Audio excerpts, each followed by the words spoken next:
What we're going to do now, I've induced a fault into the system, okay? What Dan's going to do now, he's going to go in and we're going to treat it like a job coming into the workshop, okay? This vehicle's come into the workshop, we've been told it's been towed in and at the moment it has a critical high voltage fault.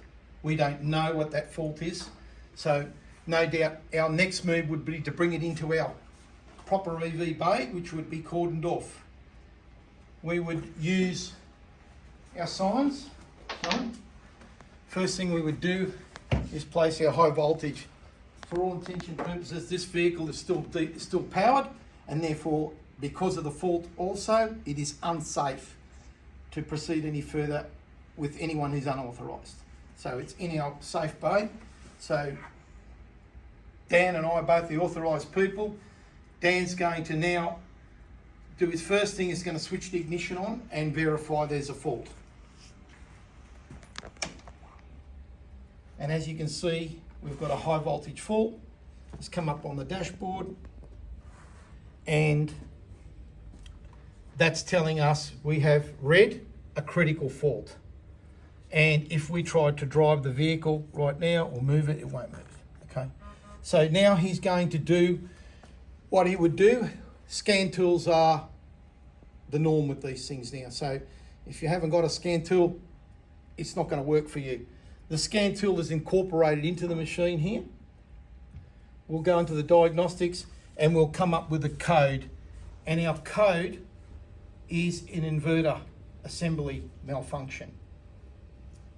Okay, we've seen that now. We know that's the situation. He's got away from telling there that he has an issue. Now he would look at the live data.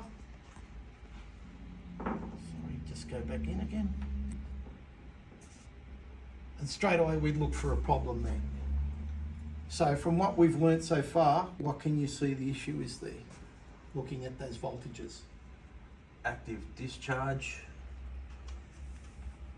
pre-charge relays. Can you see your inverter voltage? 42. No, that's your home battery. Sorry. That's your state of charge. Yeah. Inverter voltage. 0, isn't it? Close to it, 0.9 volts. So by doing that, he's just verified that there is a fault in the inverter. Okay, now's the critical process where we go into deep powering. We've found our fault, we know where to look, we're going to go into it now. So first thing he'll do is switch the ignition off and the key will be taken to a lockbox, which for intention purposes in our room is in there. These are critical. All our RFID keys must go into these boxes to prevent anyone repowering the car at any time. He has a key with a lock and locks that ignition key into the box.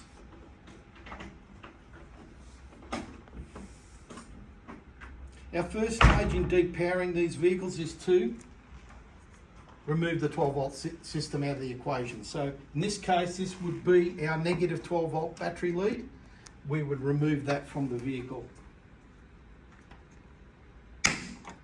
And he's disconnected it. Now he'll disconnect the high voltage battery from the system using the service connect plug, which is in most vehicles these days. That also will be placed in the lockbox. He's locked this high voltage disconnect, and his 12 volt is disconnected. He's separated his battery or high voltage battery from the vehicle's main power. So what he's going to do now is do some tests to check. We always never assume with these vehicles that they have been depowered. We must check that they are depowered. So even if a vehicle has been depowered, if we've gone away and come back to it, we always assume that the vehicle is live, simply because of the voltages and current we're working with. So now Dan will do a test. What he'll do is go to the 12 volt battery with his meter. With your positive and negative there and there. And he'll look at that and see that he's got roughly around 10 to 12 volts of battery power. That will be no different to testing the battery on the vehicle, okay? The next step he'll do is look for high voltage power in the system.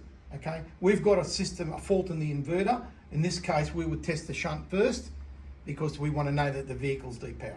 So what we would do is test the shunts. Right. No, right, but bottom and top. So he would follow the circuit. He's got 0 voltage there, and he would do the same with the other shunt.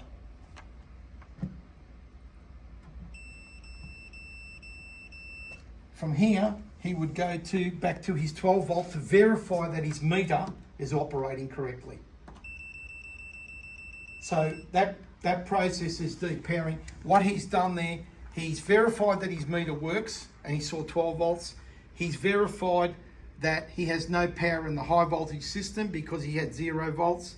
Then he's gone back to verify that his meter is working properly. So now he can say that his vehicle's depowered. So he would replace this with that,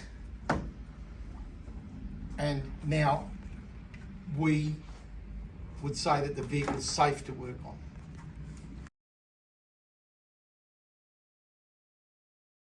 Okay, biggest problem we have with these vehicles is heating the battery units. Okay, thermal runaway is a problem.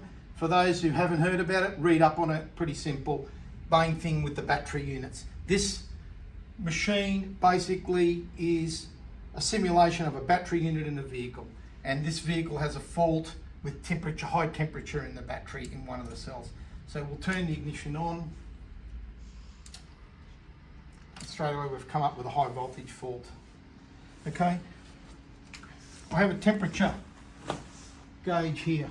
I'll just do this quickly. I'm going to go in and look at my fault. So what I'm going to do is come into my scan tool here. Okay, we'll go into our high voltage system, and we'll look at our values. First, perhaps we'll look at our fault code. Battery temperature abnormality. Okay, sensor 6 error. Okay, so now we'll look at our live data. I'll go back in again. We'll just go back. Okay. Then we'll go into our system values, and then we're going to look at our cell temperature monitor. I'm going to bring this up big for you and put it up over here. So now we're looking at the actual temperature sensors in the battery pack. So we're seeing a malfunction here on T6. It is 84 degrees Celsius as opposed to the rest of them being around 21, 22 degrees Celsius. So in this case, we would go through the depower process like we did on the other machine, remove the battery cover, find the faulty sensor, locate it, test it. If it's got an issue, we'll replace it with this one, which is a known good one. When we go back in there, we monitor that again and see that everything was okay. So this is what we do for battery testing with this machine.